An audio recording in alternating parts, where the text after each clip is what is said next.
श्री कृष्ण कहते हैं मरे हुए लोगों की 3 चीज़ें कभी नहीं लेनी चाहिए। जय श्री कृष्णा प्यारे भक्तों, आपका स्वागत है। आज आप सभी को इस वीडियो में बताएंगे कि मरे हुए लोगों की 3 चीज़ें कभी भी नहीं लेनी चाहिए। इसलिए आप इस वीडियो को पूरा अवश्य देखें, क्योंकि आधा अधूरा ज्ञान घातक होता है। तो चलिए दोस्तों, वीडियो को शुरू करते हैं। दोस्तों, एक बार गरुड़ जी अपने मन में शंका लेकर भगवान श्री कृष्ण के पास द्वारिका आते हैं। अपने प्रिय वाहन गरुड़ जी को देखकर भगवान श्री कृष्ण प्रसन्न होकर उनका स्वागत करते हैं और कहते हैं, हे गरुड़ जी, द्वारिका में तुम्हारा स्वागत है। तुम्हारे आने से मुझे बड़ी ही प्रसन्नता हुई है। निस्संदेह तुम्हारे आने का कोई तो विशेष कारण होगा। बताओ किस प्रयोजन से तुम यहाँ पे पधारे हो। गरुड़ जी भगवान को प्रणाम करते हुए कहते हैं, हे प्रभु, आप तो सर्वज्ञ हैं। इस पूरे संसार में कुछ भी आपसे छिपा नहीं है। मैं आपके पास एक शंका को लेकर आया हूँ, जिसका समाधान केवल आप ही कर सकते हैं। भगवान श्री कृष्ण मुस्कुराते हैं और कहते हैं, हे पक्षीराज, तुम्हारी जो भी शंका हो निसंकोच होकर पूछ लो। तुम्हारी हर शंका का समाधान करना मेरा कर्तव्य है। तब गरुड़ जी कहते हैं, हे प्रभु, मेरे प्रश्न यह है कि जब कोई जीव मृत्यु को प्राप्त होता है तब वह अपने साथ क्या क्या चीज़ें लेकर जाता है, और मृत्यु के बाद उस प्राणी से जुड़ी कौन कौन सी वस्तुओं का उपयोग अन्य लोगों को नहीं करना चाहिए। तब भगवान श्री कृष्ण ने कहा, हे गरुड़, तुम्हारा प्रश्न अत्यंत ही महत्वपूर्ण है। इस संसार में जो जन्म लेता है उसकी मृत्यु निश्चित है। मनुष्य इस संसार में खाली हाथ अवश्य आता है, किंतु जब उसकी मृत्यु होती है तो वह अपने साथ 5 चीज़ें लेकर जाता है। और यह भी सत्य है कि जीवित मनुष्य को मरे हुए व्यक्ति की 3 चीज़ों का उपभोग कभी भी नहीं करना चाहिए। तुम्हारे इन दोनों प्रश्नों का उत्तर देने से पूर्व मैं एक ब्राह्मण और 5 प्रेतों की कथा सुनाता हूँ, जिससे तुम्हारे सभी प्रश्नों का उत्तर मिल जाएगा। इस कथा को ध्यान से सुनना, क्योंकि इस कथा का श्रवण करने पर मनुष्य के पापों का नाश होता है। इसलिए इस कथा का तुम प्रचार करो। गरुड़ जी ने श्रद्धा से कहा, हे प्रभु, मैं ध्यानपूर्वक आपकी कथा को सुनने के लिए तैयार हूँ। कृपया मुझे वह पवित्र कथा सुनाइए। फिर भगवान श्री कृष्ण ने गरुड़ जी को वह कथा सुनानी शुरू की। हे गरुड़, एक समय की बात है, मध्य देश में एक सेवाराम नाम का एक गरीब ब्राह्मण रहता था। वह गुणवान, शास्त्रों में पारंगत था। उसने वेद और शास्त्रों के बड़े गहराई से अध्ययन किया था, लेकिन वह अपने ज्ञान का कभी भी दुरुपयोग नहीं करता था। उसने कभी अपने ज्ञान का उपयोग धन कमाने के लिए नहीं किया। अत्यंत गरीब होकर भी वह भिक्षा मांगकर ही गुजारा करता था। फिर एक दिन वह ब्राह्मण वन में तपस्या करने के लिए जाने का विचार करता है। वह ईश्वर का ध्यान करने के उद्देश्य से वन में विचरण करने लगता है।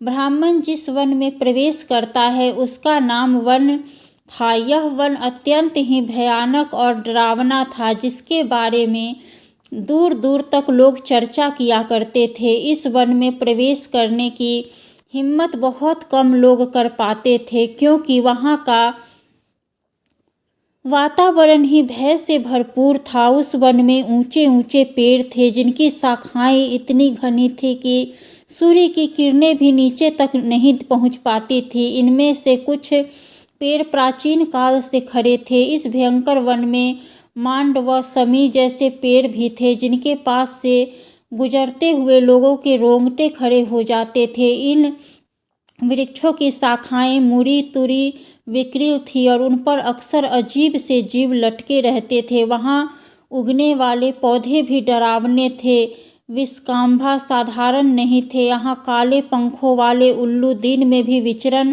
करते थे, जिनकी भयानक आवाज़ें हवा में गूंजती थी।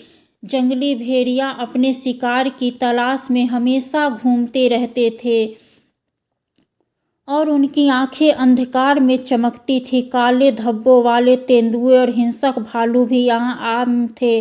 पक्षियों में शकुनी नामक गिद्ध और काली मैना पेड़ों पर बैठे दूर से आए लोगों को आतंकित करते थे। उस वन का सारा वातावरण ही अत्यंत रहस्यमय और डरावना था, जहाँ हर कदम पर मृत्यु का भय मंडराता रहता था। और चलते चलते वह सेवाराम एक अत्यंत प्राचीन वृक्ष के पास पहुंच जाता है। वह देखता है कि उस वृक्ष के नीचे 5 पिशाच खड़े हुए थे। वे सभी पिशाच उस जंगल से गुजरने वाले मनुष्यों का भक्षण करते थे। कोई भी मनुष्य उस मार्ग से जाता तो वे उसे पकड़कर खा लिया करते थे। पिशाच होने के कारण उनके अंदर अंदर धर्म का कोई अंश नहीं था। वे अत्यंत ही पापी और दुराचारी थे। वे किसी पर दया नहीं करते थे। जब वह ब्राह्मण सेवाराम उस वृक्ष के पास आता है तो वे पिशाच एक दूसरे से कहने लगते हैं, अरे देखो भाई, हमारे लिए आज ताज़ा ताज़ा भोजन आ रहा है। सबसे पहले मैं ही इस ब्राह्मण को खाऊंगा। इसका मांस तो कितना ही स्वादिष्ट होगा। यह ब्राह्मण केवल सात्विक भोजन ग्रहण करता होगा, इसलिए इसके शरीर में किसी भी प्रकार के रोग नहीं होंगे, कोई भी कीड़े और कृमि भी नहीं होंगे। इसका मांस खाने में बड़ा ही मज़ा आएगा। दूसरा पिशाच कहता है, इस ब्राह्मण का भक्षण तो मैं ही करूँगा। आज कई दिनों बाद शिकार हाथ लगा है। इस तरह वे पिशाच उस ब्राह्मण को खाने के लिए उसके आगे आते हैं, पर जब वह ब्राह्मण उन पिशाच को देखता है तो वह बिल्कुल भी भयभीत नहीं होता है। वह ब्राह्मण भगवान विष्णु का परम भक्त था और वह हर समय श्री हरि का नाम जपता रहता था, इसीलिए उसे किसी से भी कोई भय नहीं था। लगता था उस पिशाच को देखकर भी ब्राह्मण भयभीत नहीं हुआ और उन पिशाच की ओर देखते हुए उन्हें प्रणाम करने लगा और कहता है, हे पिशाच, तुम्हें नमस्कार। उस ब्राह्मण की ऐसी विचित्र व्यवहार को देखकर पिशाच हैरत में पड़ जाते हैं और विष्णु भक्त ब्राह्मण के सान्निध्य से उनके अंदर से भाव नष्ट हो जाते हैं और वे आश्चर्यचकित होकर उस ब्राह्मण की ओर देखते हैं और उस ब्राह्मण से कहने लगते हैं, हे महात्मा, आप कौन हैं और इस वन में अकेले क्यों भटक रहे हैं? हम पिशाच को देखकर भी आपको जरा सा भी भय नहीं हुआ? बड़े बड़े सूरवीर योद्धा भी हम पिशाच को देखकर थर थर काँपने लगते हैं, हमें देखकर डर कर भागने लगते हैं, किंतु आपके मन में किसी भी प्रकार का भय दिखाई नहीं पड़ रहा है। आपके सान्निध्य में आने पर हमारी भूख भी समाप्त हो चुकी है। हम तो आपको भोजन समझकर प्रसन्न हो रहे थे और आपको खाने वाले थे। फिर वह ब्राह्मण कहता है, हे पिशाच, मुझे आपसे भय नहीं लग रहा, क्योंकि मैं जानता हूँ कि भगवान हमेशा मेरे साथ हैं और उनकी इच्छा के बिना तो पेड़ का पत्ता तक नहीं हिलता है। यदि मेरी मृत्यु आपके द्वारा ही लिखी होती तो मुझे यह भी स्वीकार है। प्रभु ने मेरे भाग्य में जो भी लिख दिया है मुझे वह मंजूर है। यदि मुझे खाने से आपकी तृप्ति होती है तो मैं इसे मेरा सौभाग्य समझूंगा। इस संसार के प्रत्येक प्राणी को सुख प्रदान करना, उनकी तृप्ति करना ही प्रत्येक मनुष्य का कर्तव्य है। पिशाच भी ईश्वर द्वारा ही बनाए हुए हैं, इसलिए मैं आपकी निंदा भला कैसे कर सकता हूँ? ब्राह्मण के ऐसी बातें सुनकर पांचों पिशाच आश्चर्यचकित हो जाते हैं और उस ब्राह्मण से कहने लगते हैं, हे ब्राह्मण देवता, आपके वचन अत्यंत ही सुंदर है, जिन्हें सुनकर ही हमारी तृप्ति हुई है। हम आपका भक्षण नहीं करेंगे। कृपया आप हमें बताइए कि आप कौन हैं और किस कारण से आप इस वन में भटक रहे हैं। वह ब्राह्मण कहता है, हे पिशाच, मेरा नाम सेवाराम है और मैं भगवान की भक्ति करने के लिए इस वन में उचित स्थान को खोज रहा था, लेकिन आपको देखकर लगता है आप बहुत ही कष्ट में हैं। मुझे बताइए किस कारण से आपको पिशाच बनना पड़ा। यदि मैं आपकी कोई मदद कर सकता हूँ, आपकी जो भी हो सके मदद अवश्य करूँगा। ब्राह्मण की बात को सुन सभी पिशाच कहने लगते हैं, हे ब्राह्मण, आपको बार बार प्रणाम है। हम सभी पिशाच हमारे पाप कर्मों के कारण ही बने हैं। हमने हमारे पितरों का अपमान किया है, इसी कारण से हमें यह पिशाच योनि प्राप्त हुई है।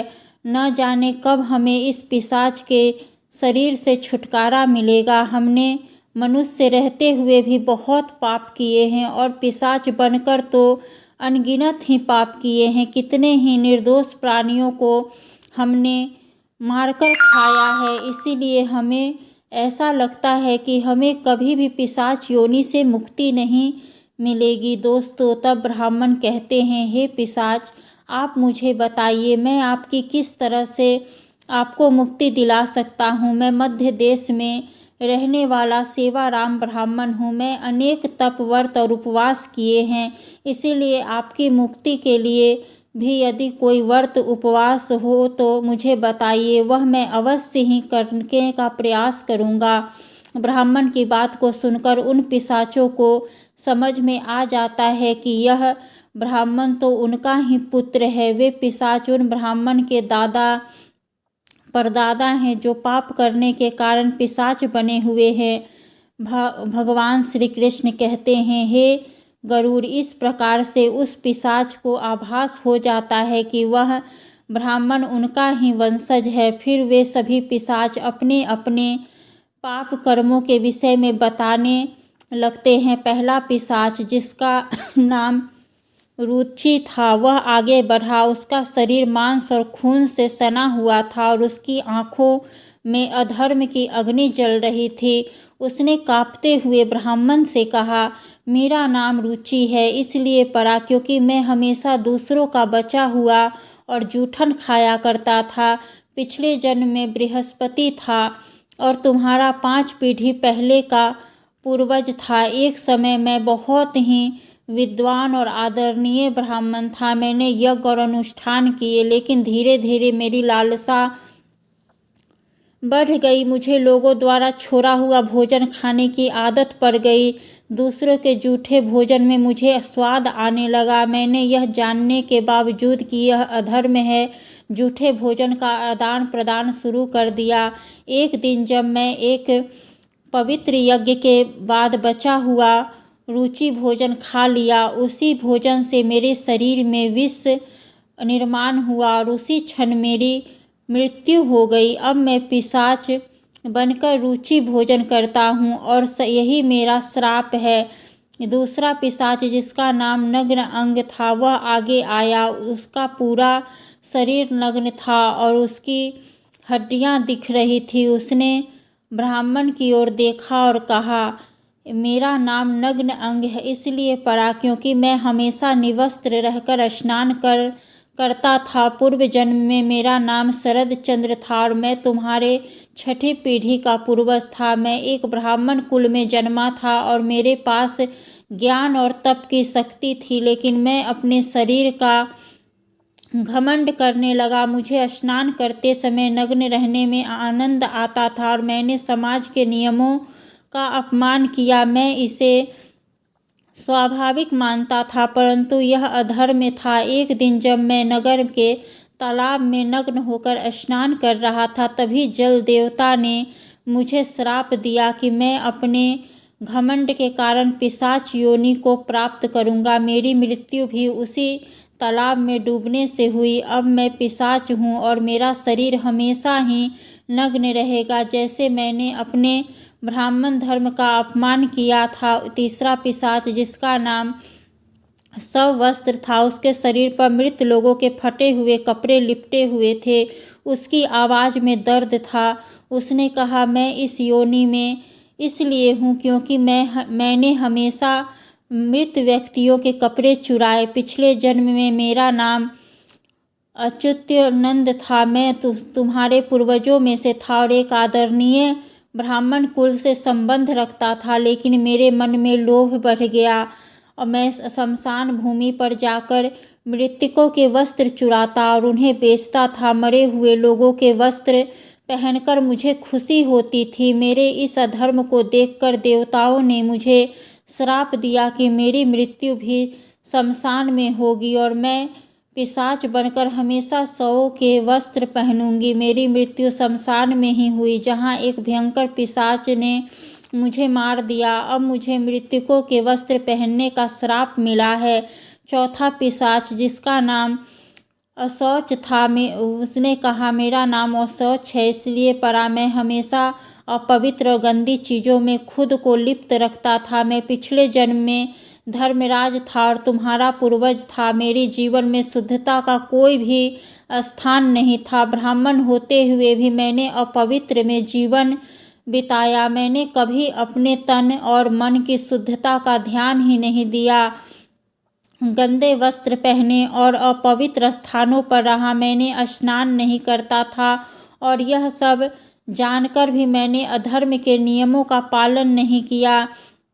धर्म के नियमों का पालन नहीं किया। मैंने इस पाप के कारण देवताओं ने मुझे श्राप दिया कि मैं अशुद्ध में लिप्त रहकर ही इस पिशाच योनि में भटक मेरी मृत्यु एक गंदे तालाब में डूबकर हुई। अब मैं इस पिशाच योनि में हूँ, जहाँ मैं हमेशा अपवित्र से घिरा रहता हूँ। अंत में पांचवा पिशाच कव्य ने था। उसने भयानक हंसी के साथ ब्राह्मण से कहा, मैं कव्य हूँ क्योंकि मैं मांस और रक्त का लोभी था। पूर्व जन्म में मेरा नाम देव था और मैं तुम्हारा पूर्वज था। मैंने ब्राह्मण होते हुए भी हिंसा और क्रूरता का जीवन अपनाया। मुझे मांसाहार और हत्या में आनंद आता था। अधर्म के कारण मेरी मृत्यु एक मांसाहारी भोज के दौरान हुई, जब मैंने एक गाय का मांस खाया। देवताओं ने मुझे श्राप दिया कि मैं इस पिशाच योनि से आकर रक्त और मांस का लोभी बनूंगा। अब मैं हमेशा कवियार बना हुआ हूँ। इस प्रकार से वे पिशाच कहते हैं, हे वत्स, हम हमेशा ही ऊंची वस्त्र पहनते थे। गंदे मैले वस्त्र पहनकर ही भोजन, पूजा पाठ आदि कार्य किया करते थे। हमने हमेशा ही उच्च भोजन ही ग्रहण किया है। इसी कारण से हमारी यह दुर्गति हुई है। हम निवस्त्र होकर स्नान करते थे, जिस कारण से हमारे पितृ हमसे रुष्ट हो गए। इसी कारण से हमें मृत्यु के पश्चात प्रेत बनना पड़ा। फिर वे पिशाच कहते हैं, हे वत्स, तुम तुम्हारे ही वंश से हो, हम तुम्हारे पूर्वज हैं। यह भगवान की ही कृपा है कि उन्होंने तुम्हें हमारे पास भेजा है। अब हमें यकीन हो गया है कि तुम हमें मुक्ति अवश्य दिलाओगे। हे वत्स, तुम अभी जाओ और हमारी मुक्ति के लिए उपाय करो। अपने पूर्वजों की ऐसी दशा को देखकर वह ब्राह्मण सेवाराम बहुत ही दुखी होता है और सोचने लगता है कि प्रत्येक मनुष्य का यह निहित कर्म है कि वह अपने पूर्वजों को मुक्ति दिलाने के लिए कार्य करे। वह ब्राह्मण उस पिशाच को वचन देता है और कहता है कि हे पितामह, मैं आपकी मुक्ति के लिए अवश्य ही उपाय करूँगा। फिर वह ब्राह्मण मुनि अगस्त के पास जाता है और उन्हें पितरों की मुक्ति के लिए उपाय पूछता है। मुनि अगस्त उस ब्राह्मण को पितरों की मुक्ति के लिए किए जाने वाले तर्पण, श्राद्ध, पिंडदान, धर्म आदि क्रियाओं के बारे में बताते हैं। फिर वह ब्राह्मण पवित्र नदी के तट पर जाकर अपने पूर्वजों के लिए वे कार्य करता है जो मुनि अगस्त ने बताए हुए थे। वह पहले नदी के पवित्र जल से तर्पण करता है, फिर नदी के तट पर बैठकर पिंड दान करता है और उससे जो कुछ भी हो सके उसी के अनुसार दान धर्म करता है। इस तरह से उस ब्राह्मण के द्वारा तर्पण और दान धर्म करने से वे सभी पिशाच मुक्त हो जाते हैं और स्वर्ग की ओर जाने लगते हैं। फिर श्री कृष्ण गरुड़ से कहते हैं कि हे गरुड़, इसीलिए मनुष्य को कभी उच्च वस्त्र नहीं पहनने चाहिए, अर्थात गंदे और मैले कपड़े नहीं पहनने चाहिए। कभी भी उच्च भोजन ग्रहण नहीं करना चाहिए। दूसरों का जूठा, जमीन पर पड़ा हुआ, दूसरों के द्वारा लांघा गया तथा पितरों को अर्पण किए बिना किया गया भोजन, उच्छिष्ट भोजन होता है। हे गरुड़, अब मैं तुम्हें मृत व्यक्ति की उन वस्तुओं के विषय में बताता हूँ जिनका उपभोग जीवित मनुष्य को कभी भी नहीं करना चाहिए, इसीलिए तुम ध्यान से सुनो। हे गरुड़, मनुष्य इस संसार में जन्म लेकर कई भौतिक सुखों के मोह में पड़ जाता है। मृत्यु के बाद भी उसका मोह उन वस्तुओं के प्रति नहीं छूटता है। जब तक मनुष्य सांसारिक वस्तुओं का मोह त्याग कर संपूर्ण रूप से ईश्वर को अपना नहीं लेता, तब तक वह अलग अलग योनियों में जन्म लेकर पृथ्वी लोक पर ही भटकता रहता है। कभी कभी यह मोह इतना अधिक बढ़ जाता है कि वह मृत्यु के बाद भी इसी पृथ्वी लोक पर भ्रमण करता है। वह प्रेत योनि धारण करता है। यदि किसी मनुष्य की अकाल मृत्यु हो जाती है तो वह भी प्रेत योनि में चला जाता है और प्रेत बनकर वह अपने ही परिवार के लोगों को दुख देने लगता है। कई बार मनुष्य अपने मृत परिजनों की वस्तुओं को उनकी याद में अपने पास रख लेते हैं या उनकी वस्तुओं का उपयोग भी करने लग जाते हैं, परंतु मनुष्य को मृत व्यक्ति की कुछ वस्तुओं का उपयोग कभी भी नहीं करना चाहिए, क्योंकि इन वस्तुओं के साथ उस मृत व्यक्ति की ऊर्जा जुड़ी होती है। उस मृत व्यक्ति का उन वस्तुओं के प्रति मोह बहुत अधिक होने के कारण वह मृत्यु के बाद भी उन वस्तुओं से जुड़ा रहता है। यदि कोई इन वस्तुओं का उपयोग करता है तो उसे कई परिस्थितियों का सामना भी करना पड़ता है।